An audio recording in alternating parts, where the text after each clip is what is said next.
प्रणाम आत्मवंदन unique reiki path with Rupali पाठकमध्ये तुम्हा सर्वांचे खूप खूप स्वागत आहे. पहा, आज आपण रेकी विज्ञान अध्यात्मामध्ये पाहणार आहोत. हा एक मोह तुमची ऊर्जा, नाते आणि साधना शांतपणे संपवत आहे का, हे नक्कीच जाणून घ्या. यासाठी पूर्ण व्हिडिओ पहा. प्रत्येक तत्व आचरताना त्यामागे सायन्स असतं, शास्त्र आहे, विज्ञान आहे आणि अध्यात्म देखील आहे. चला तर मी व्हिडिओला सुरुवात करूया. माझे माता पिता गुरु सद्गुरु सर्व देवी देवता साधू संत ऋषिमुनी नवग्रहादी देवता नक्षत्र देवता तसेच विश्वातील सर्व रेकीचे गुरु आणि साधक यांच्या चरणी कोटी कोटी आत्मवंदन. माझ्या परिवारातील सर्व सदस्यांचे खूप खूप धन्यवाद. गुरुर ब्रह्मा गुरुर विष्णू गुरुर्देव महेश्वरा गुरुर साक्षात परब्रह्म तस्मै श्री सद्गुरुवे नमः. पहा, रेकी विज्ञान अध्यात्म. पाळीव प्राण्यांच्या मोहात मनुष्य स्वतःचा शत्रू का होत आहे? पहा, पाळीव प्राण्यांवर प्रेम करणे चुकीचे नाही, पण जेव्हा प्रेम अतिरेकी मोहात बदलते तेव्हा त्याचा परिणाम आपले मन, शरीर, नातेसंबंध आणि आध्यात्मिक प्रवासावर होऊ शकतो. विज्ञान आणि रेकी या दोन्हीच्या दृष्टिकोनातून आज आपण या विषयाचे रहस्य समजून घेणार आहोत. पहा की आजचा हा विषय अतिशय संवेदनशील आहे. सर्वप्रथम एक गोष्ट स्पष्ट करूया. प्राणीमात्रांवर प्रेम करणे ही करुणा आहे आणि ती मानवतेचे लक्षण आहे. परंतु कोणत्याही गोष्टीचा अतिरेक, मोह निर्माण करणे, आपल्यामध्ये कोणतीही गोष्ट अतिरेक झाली, मोह निर्माण होणे योग्य आहे का? नाही. पहा, विज्ञान काय सांगते? पाळीव प्राण्यांसोबत वेळ घालवल्याने आपल्यातील डोपॅमिन सारख्या आनंददायी रसायनांचे प्रमाण वाढू शकते, परंतु त्यामुळे तणाव कमी होऊ शकतो आणि भावनिक आधार मिळू शकतो. पण जर माणूस सर्व मानवी नात्यांपासून दूर जाऊन फक्त पाळीव प्राण्यांवरच भावनिकदृष्ट्या अवलंबून राहिला तर एकाकीपणा, सामाजिक दुरावा आणि मानसिक असंतुलन वाढण्याची शक्यता असते. रेकी अध्यात्म काय सांगते की रेकीच्या दृष्टीने प्रत्येक जीवात सार्वत्रिक जीवन ऊर्जा प्रवाहित असते. प्राण्यांवर प्रेम करा, त्यांची सेवा करा, पण त्यांना परमेश्वरापेक्षा किंवा स्वतःच्या ध्येयापेक्षा वरचे स्थान देऊ नका. जेव्हा मोह वाढतो तेव्हा विवेक क्षमता कमी होते, निर्णय क्षमता कमकुवत होते, स्वतःचं आरोग्य, साधना आणि कुटुंबाकडे आपले दुर्लक्ष होऊ शकते. ऊर्जा एका ठिकाणावर अडकू लागते. कसे? पहा, अनेक उदाहरणं देऊन मी सांगणार आहे की स्वतःचा शत्रू करत असतो आपण. जेव्हा प्रेमाचे रूपांतर आसक्तीत होते तेव्हा आपण स्वतःच्या विकासाकडे दुर्लक्ष देतो, भावनिक संतुलन गमावतो, अपेक्षा वाढवतो, दुःखाचे कारण स्वतःच निर्माण करतो. पुढील माहिती म्हणजे त्यांना ही जी आपण माहिती घेतली त्याच्यासाठी मी तुम्हाला उदाहरणं सांगते जी आत्ताच्या चालू घडामोडीतली आहे. आयर्लंडच्या मेनूथ विद्यापीठाच्या मनोविज्ञान विभागाचे प्राध्यापक फिलिप हायलँड यांनी आपल्या नव्या संशोधनात हे उजागर केले आहे की या गोष्टीचे पुरेसे प्रमाण उपलब्ध आहे की लोक आपल्या पाळीव प्राण्यांशी खूप लळा लावून बसतात आणि त्यांच्या मृत्यूनंतर उच्च पातळीच्या शोकाचा अनुभव करतात. हा एखाद्या व्यक्तीच्या मृत्यूने होणाऱ्या शोका इतका अतीव तीव्र व कष्टदायक असू शकतो. कुत्रे, मांजर वगैरे प्राणी तर आपल्या पूर्वकृत हीन कर्माचे फळ भोगता भोगता कालांतराने उन्नत योनीला प्राप्त होतात. परंतु आजचा मानव त्यांना पाळता पाळता त्यांच्याशी इतका मोह करून बसतो की तो मोह त्याला पशुहुनी नीच गतीचा, प्रेत योनीचा अधिकारी बनवतो. आत्महत्येच्या या घटना, या गोष्टींचे प्रत्यक्ष प्रमाण आहेत. पहा, लखनौच्या 2 बहिणींनी आपल्या पुत्र्याच्या मृत्यूच्या शोकामध्ये विष आत्महत्या केली. अमरोहा उत्तर प्रदेशच्या एका महिलेने आपल्या मांजरीचा मृत्यू झाल्यानंतरही जवळजवळ 3 दिवस तिला जिवंत होईल ह्या आशेने आपल्याजवळ ठेवले की ती पुन्हा जिवंत होईल.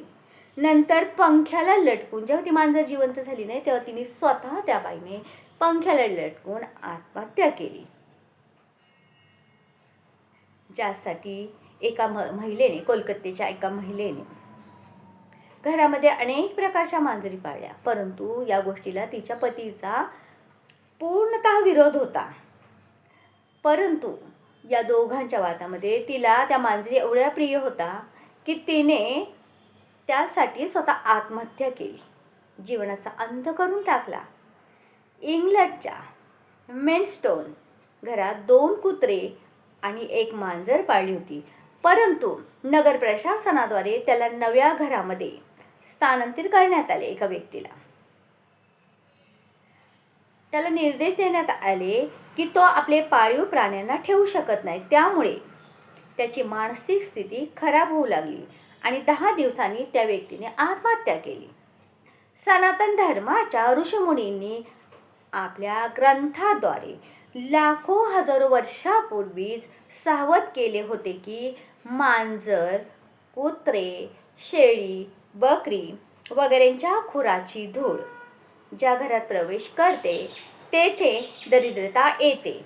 आर्थिक दरिद्रता नाही आली तरी जरी मानसिक दरिद्रता येते, जे या घटनांवरून सिद्ध होते. हिंदू लोक आपल्या धर्मशास्त्राचे ज्ञान सोडून विदेशी लोकांचे अनुकरण करू लागले आहेत. त्यामुळे त्यांची ही दशा होऊ लागली आहे. जेव्हा माणूस निराशेच्या पराकाष्ठेवर पोहोचतो, स्वतःला पूर्णपणे निराशित म्हणजेच स्वतःमध्ये पूर्णतः उदासीनता अनुभवू लागतो, केवळ स्वतःच्या हट्टापायी. निराश तो यासाठी होतो की त्या संयोगापासून सुखी होण्यासाठी त्याची आशा असते की मी हे पाळीव प्राणी पाळले, पण तसं नाही. त्या व्यक्तीला त्या प्राण्यांपासून दूर केलं तर तो वियोग त्याला सहन होत नाही. म्हणूनच आपली भारतीय संस्कृतीचे महापुरुष आपल्याला शिकवतात की भूलकर भी उन खुशियों से मत खेलो जिनके पीछे लगे हो गम की कतारे. मनुष्य ह्या गोष्टींची अनभिज्ञ आहे की 84 लाख योनीच्या नंतर मनुष्य शरीर मिळते. काही सामान्य संयोग नाही. जेव्हा आपले पाप पुण्य, अनेक प्रकारचे पुण्य केल्यानंतर मनुष्य योनी प्राप्त होते, तर ती योनी यासाठीच प्राप्त होते की आपली आत्मोन्नती करण्यासाठी. परंतु व्यक्ती त्याकडे दुर्लक्ष करून काय करतो, तो कुत्रे, मांजरे यांच्यामध्ये सुखाचा आश्रय शोधतो आणि हीच चूक करतो. त्याचा जन्म वास्तविक सुखाचा स्रोत प्राणी मात्रांचा परम आश्रय स्वरूप परमात्मा जो अंतरात्मा आहे त्याच्या प्राप्तीसाठी झाला आहे. जो तो ब्रह्मवेत्या संतांच्या कल्याणकारी वचनांचा लाभ घेऊन त्यांनी सांगितल्याप्रमाणे मार्गावर निष्ठेने चालू लागला तर मनुष्य जीवनाचा वास्तविक उद्देश समजून येईल, ज्यामुळे त्याच्या जीवनात आत्महत्या करून दुर्गतीत जाण्याचे दुर्दैव येणार नाही, तर अमर परमात्मा प्राप्त करण्याचे महाभाग्य प्राप्त होईल. आपल्यामध्ये प्रत्येकाला वाटते की मी मनुष्य जन्मात आलं, आपण मनुष्याला समजून घेत नाही, पण तेच प्रेम प्राण्यांना लावतो. प्राण्यांवर प्रेम करणे गैर नाही, परंतु कोणत्याही गोष्टीचा अतिरेक स्वतःसाठी घातक आहे. आज आपण रेकीच्या या ऊर्जेद्वारे आपल्यातील नकारात्मक ऊर्जा काढणार आहोत. एका जागी शांत बसा, सावकाश डोळे बंद करून घ्या, एक खोलवर श्वास घ्या, श्वास सावकाश सोडा. आपल्या जाणाऱ्या येणाऱ्या प्रत्येक श्वासावर लक्ष केंद्रित करा. आपले हात ज्ञान मुद्रेत मांडीवर ठेवा. बंद डोळ्यातून परमपित्या परमात्म्याला पाहण्याचा प्रयत्न करा. पहा, ब्रह्मांडातील जांभळी ऊर्जा आपल्या सहस्रार चक्रातून आपल्या शरीरात प्रवाहित होत आहे. आपल्यातील नकारात्मक भावना दूर होत आहे. आपण मनात म्हणूया, मी सर्व जीवांवर प्रेम करते, पण माझे मन संतुलित, मुक्त आणि परमात्म्याशी जोडलेले आहे. रेकीची दिव्य ऊर्जा माझ्या आणि सर्व प्राणी मात्रांच्या सर्वोच्च कल्याणासाठी प्रवाहित होत आहे.